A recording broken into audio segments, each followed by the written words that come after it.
Hi, so over the past few weeks, I've been trying to teach myself how to make hummus. For my previous posts, you might have seen that I discussed the history and the culture surrounding hummus.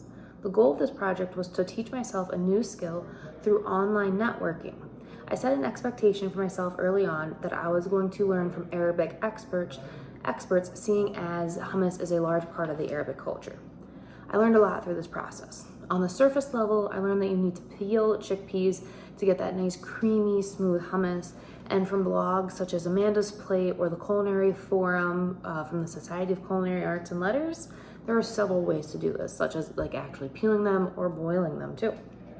Deep down, I learned a lot more, and that food is very important to our society. And I say this for two reasons.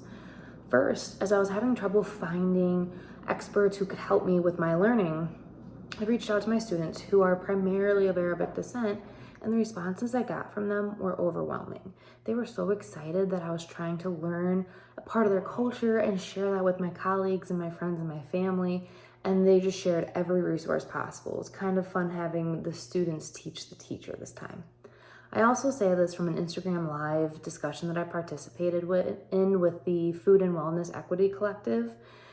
Food is really important to our culture and society no matter where you are. It is a roadblock for several families, and not only is it expensive, but it's also not good food always and can be quite full of artificials. And especially in this time of COVID, this should be something that we're working more towards. So I was learning how important food is to our society in more ways than one.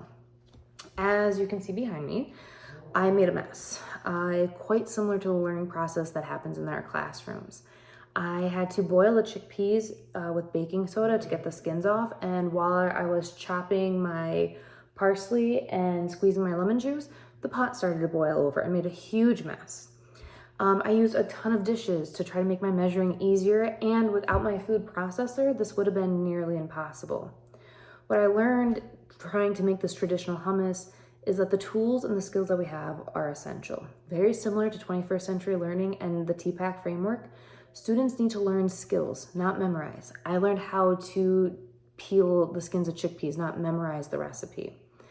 And they need to have effective tools, such as my food processor. They need to have tools that are gonna help them. It would be ineffective for me to give them a mortar and pestle because that would just take so long to pound all the hummus out.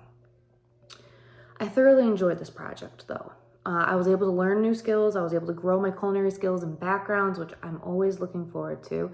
I learned more about the culture and the traditions of my students, and they were able to be a part of my learning this time, which I greatly value.